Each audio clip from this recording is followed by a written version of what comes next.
इन्होंने दिया है आतंकवाद, इन्होंने दिया है अंधविश्वास, इन्होंने दिया है जनसंख्या विस्फोट, इन्होंने दिए है तरह तरह के जिहाद, इन्होंने दी है जाहिलता, और इन्होंने दी है लगातार चलने वाले रक्त रंजित युद्ध।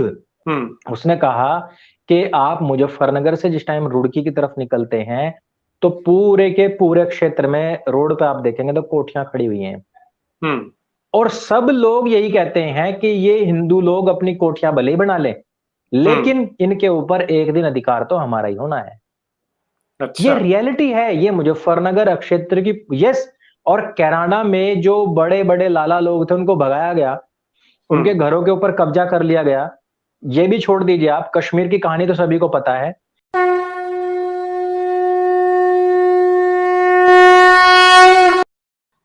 एक चीज जो मुझे मेरे ध्यान में आती है कि जब ये जनसंख्या इस तरह बेतहाशा बढ़ा रहे हैं, उसमें जो इनके मुल्ला मौलवी जो इनके दुकानदार हैं, उनकी यस। दुकानदारी तो खूब चलती है। लेकिन अगर आप एक इंडिविजुअल मुसलमान परिवार को देखें, तो उनका जो सामाजिक स्तर है वो कभी बढ़ने वाला नहीं है, क्योंकि वो रिसोर्सेज तो उतने ही है, तो वो यस। छोटा मोटा काम करेंगे। तो जो बाकी की जो जनसंख्या है, वो जिस तरह का एक हम ये कहते हैं कि जो मेन स्ट्रीमिंग है उनकी, उसके जो लाभ उन्हें मिल रहे हैं, ये पिछड़े ही रह जाते हैं। तो उसका एक बहुत बड़ा कारण है कि ये अपनी सोच इन्होंने मौलवी के यहाँ शायद गिरवी रख दी है। गिरवी। कहता है अपनी पॉपुलेशन बढ़ाते जाओ, तो ये बढ़ाते जा रहे हैं। तो एक तो इसमें ये मेरे मन में बात आती है। जी।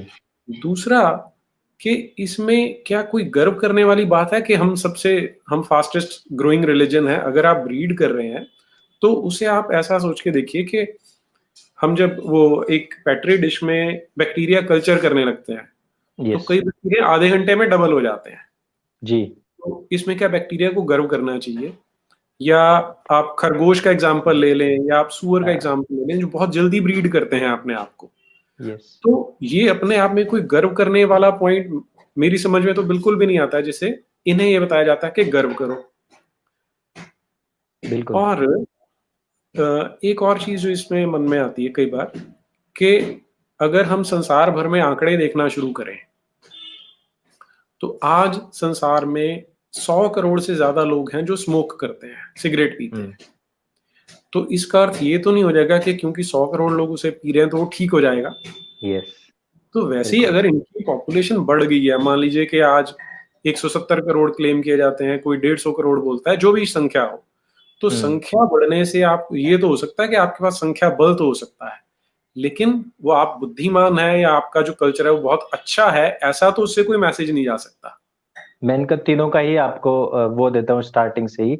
जो हम्म। आपने कहा कि भाई रिसोर्सेज तो उतने के उतने ही हैं। हम्म। देखिए इसके बाद में होता क्या है कि आप उसके बाद जब आपके पास काम नहीं है, आपकी पढ़ाई नहीं है, आप केवल मदरसे में जाते हैं। अभी मदरसे के ऊपर जब डिबेट हुई थी, तो उस टाइम पे मैंने ये क्वेश्चन अराइज किया था कि मदरसे कितना जब इसमें एमआईएम का एक नेता आया था, तो उसने कहा कि आप लोग मदरसे के ऊपर डिबेट क्यों कर रहे हैं, आप ये बताइए कितनी नौकरियां दी हैं। तो मैंने उनसे ये पूछा था क्वेश्चन कि आप बताइए कि मदरसे कितनी नौकरियां जनरेट करते हैं। भाई कितने साइंटिस्ट उन्होंने दिए हैं, कितने हम्म। डॉक्टर दिए हैं, कितने एरोनॉटिक्स दिए हैं, कितने इन्होंने आईएएस आईपीएस दिए हैं, तो कुछ तो दिया होगा। तो बात यह है कि ये लोग फिर जो है आपराधिक प्रवृत्तियों में लिप्त होते हैं। हम्म। आज की तारीख में यदि आप इनकी जनसंख्या का हिसाब देखो तो सरकारी आंकड़े 18 से 20% है, लेकिन हम्म। यदि आप अपराध में इनको देखोगे तो ये 80 से 90% है। तो हम्म। आप ये देखिए कि दूसरे लोगों के प्रति इनके अंदर जो हिंसक भाव है, जो दूसरों की संपत्ति के प्रति इनके अंदर जो आसक्ति का भाव है, जो इनके अंदर परिग्रह का भाव है, तो कि दूसरे की संपत्ति को किस प्रकार से हम ठग ले, किस प्रकार से अपना बना ले। हम्म। इसमें एक एग्जाम्पल ये लिया जाता है कि जब हम मुजफ्फरनगर के क्षेत्र में हम क्योंकि रहते हैं, तो वहां पे क्या था कि एक मुस्लिम ठेकेदार था, वो मकान बना रहा था। तो वो लाला जी का मकान था, तो लाला जी ने कहा कि भाई ये वाली टाइल लेके आना और ये वाला सीमेंट लेके आना, ऐसे ऐसे इसको काम को करना। लेकिन वो उसको ना ला करके कुछ और ले आया। तो लाला जी ने कहा कि भाई ये क्यों लाया है, ये तू महंगे वाला क्यों लेके आया, मैंने तो ये कहा ही नहीं था। तो उन्होंने कहा लाला जी मकान मेरा है, हम्म। मकान जो है वो मेरा बन रहा है, तो हम्म। सामान जो है इसमें वो मेरी पसंद का लगेगा। हम्म। तो लाला जी बड़े खुश हुए, उन्होंने कहा कि भाई मतलब अपनत्व का भाव है ये। तो इसी को कहते हैं हिंदू मुस्लिम एकता, भाईचारा। तो अब लाला जो था उसने कहा अरे वाह भाई, तेरी बात मैं मान गया, चलो ठीक है, जैसा तुम करना चाहते हो वैसा करो।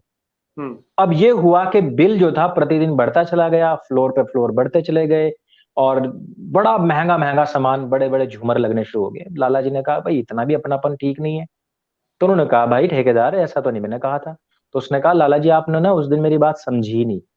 मैं कहना ये चाहता हूं कि आपकी एक बेटी है, और वो बेटी आपकी अमेरिका चली गई, आप साल 2 साल नहीं तो 10 साल पीछे मर जाओगे, तो इस कोठी का होगा क्या?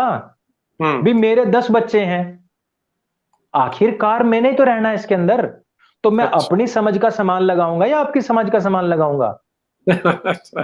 लाला जी उस टाइम पसीने पसीने हुए, और उन्होंने अपने जो बनिए थे सबकी मीटिंग बुलाई और सब में ये बात कही, और उस ठेकेदार को पकड़ के फिर जो है पुलिस थाने में लेके गए। वहां पे वो चीजें उसने एक्सेप्ट करी जब पिटाई हुई। उसने कहा कि आप मुजफ्फरनगर से जिस टाइम रुड़की की तरफ निकलते हैं, तो पूरे के पूरे क्षेत्र में रोड पे आप देखेंगे तो कोठियां खड़ी हुई हैं, और सब लोग यही कहते हैं कि ये हिंदू लोग अपनी कोठियां भले ही बना लें, लेकिन इनके ऊपर एक दिन अधिकार तो हमारा ही होना है।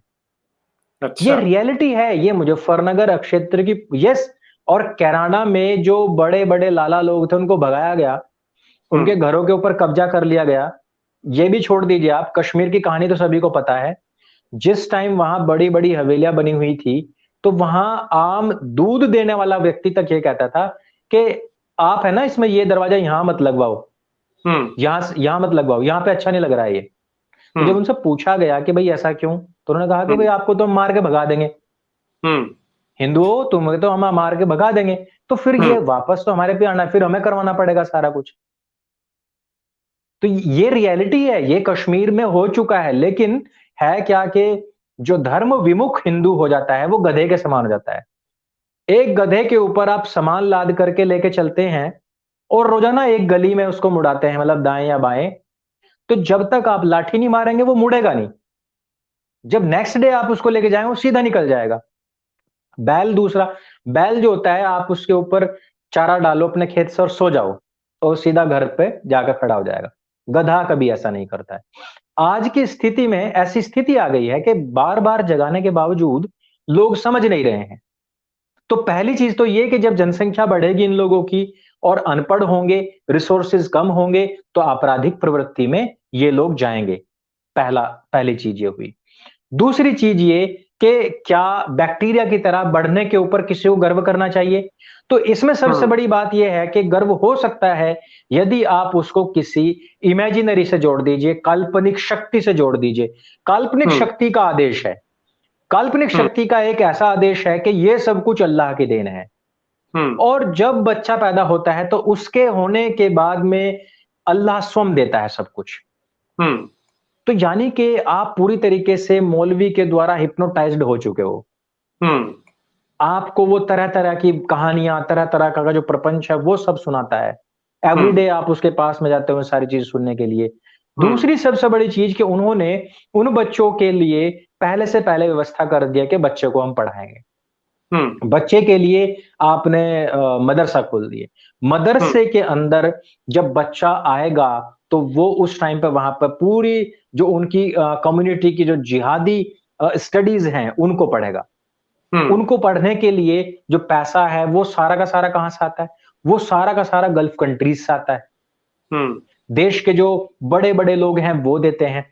प्लस आप जो अपने मंदिर के अंदर दान दे के आते हो, आप तो वहां जाके भाई भाव विभोर हो गए।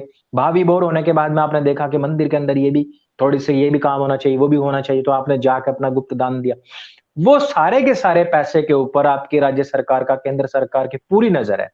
वहां से वो उस रेवेन्यू को अपने पास लेके जाती है, और वहां से फिर आपके अल्पसंख्यक मंत्रालय में बैठे हुए मॉडरेट मुसलमान, जो वो कहते हैं कि वो एक बार को तिलक भी लगा सकते हैं, एक बार को जय श्री राम भी बोल सकते हैं, मंदिर बनने पर खुश भी हो सकते हैं, क्योंकि उनको पता है कि होना जाना कुछ है नहीं। कम्युनिटी देखो, सबसे बड़ी चीज क्या, देखिए शिया और सुन्नी आपस में भाई भाई नहीं बने, लेकिन सरकार में बैठे हुए शिया मुसलमान हमेशा सुन्नियों की बैटिंग करते हैं। वो ये कहते हैं, मैं अभी जब डिबेट में गया तो शिया मुसलमान जो नेता है वो कहते हैं कि देखिए एक दो मदरसे से आतंकवादी निकल गए होंगे, लेकिन ऐसा नहीं है कि सारे मदरसों से आतंकवादी निकले हो। जबकि अधिकतर जो मदरसे हैं वो सुन्नी बहुल क्षेत्र सुन्नियों के हैं ज्यादातर। हम्म, हम्म, लेकिन शिया नेता वहां बैठ करके सुन्नियों के मदरसों की बैटिंग करता है हम्म, और वो कहता है कि मदरसों ऐसा नहीं है एक दो तो कहीं से भी निकल सकता है। हम्म, ये चीज है कि वो एक दूसरे को इतना प्रोटेक्ट करते हैं, उनको पूरी शील्ड लगा के ढाल लगा के खड़े हो जाते हैं। तो हम्म, वह ये चीज है कि जब आप उसको कुदरती बना देते हैं किसी चीज को, तो व्यक्ति गलत चीज को भी सही मान के करता है। आप कुर्बानी की बात देख लीजिए, आप प्रकृति के बारे में देख लीजिए, आप मानवता के बारे में देख लीजिए। तीनों का ह्रास इस मजहबी रक्त पिपासु कल्ट के द्वारा हुआ है।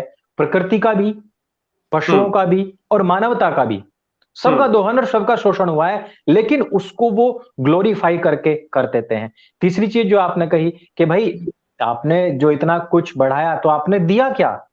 हम्म, इन्होंने दिया है आतंकवाद, इन्होंने दिया है अंधविश्वास, इन्होंने दिया है जनसंख्या विस्फोट, इन्होंने दिए है तरह तरह के जिहाद, इन्होंने दी है जाहिलता और इन्होंने दी है लगातार चलने वाले रक्त रंजित युद्ध। हम्म, आप कभी भी देख लीजिए, कोई इस्लामिक कंट्री, जितने भी इस्लामिक कंट्रीज हैं, कोई ना कोई किसी ना किसी के साथ में भिड़ा ही मिलेगा आपको। हम्म, कहीं पर भी शांति नहीं है। मैं तो हम्म, कई बार इस बात को कह चुका हूं कि एक जगह पे आप दिखाइए, आपकी किताब में लिखा हो कि प्रकृति जो हमारे नेचर है उसका रक्षण करना चाहिए।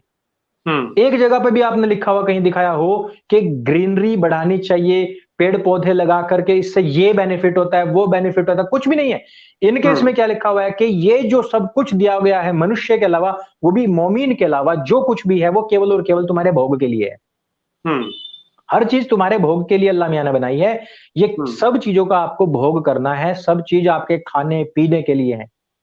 वस्तुओं का दोहन करो, शोषण करो, सब कुछ करो। इवन महिलाएं सबसे पहले हैं उसमें। हम्म, महिलाएं हम्म, सबसे पहले हैं कि इनका शोषण तो आपने सबसे पहले करना है। हम्म, तो वो कल्ट को पूरा का पूरा विश्व, चलो मान लेते हैं कि भी 150 करोड़ हैं, तो 7.5 अरब की जनसंख्या में जो 6 अरब लोग हैं वो तो गैर इस्लामिक हैं, और जो 1.5 अरब हैं भी, उसमें से भी बहुत सारे लोग ऐसे हैं जो इसमें विश्वास नहीं करते। हम्म, बहुत सारे लोग ऐसे हैं, मैंने बताया ना कि 40 से 50% तो 1 मिनट में छोड़ देंगे यदि आप ये कह दो कि एक्स मुस्लिम को हम कोई हार्म नहीं पहुंचाएंगे। तो हाँ, तो तो मतलब ये हम्म, 6 अरब लोग, मैं कह रहा हूं कि ये 6 अरब लोग इन लोगों को क्यों झेल रहे हैं?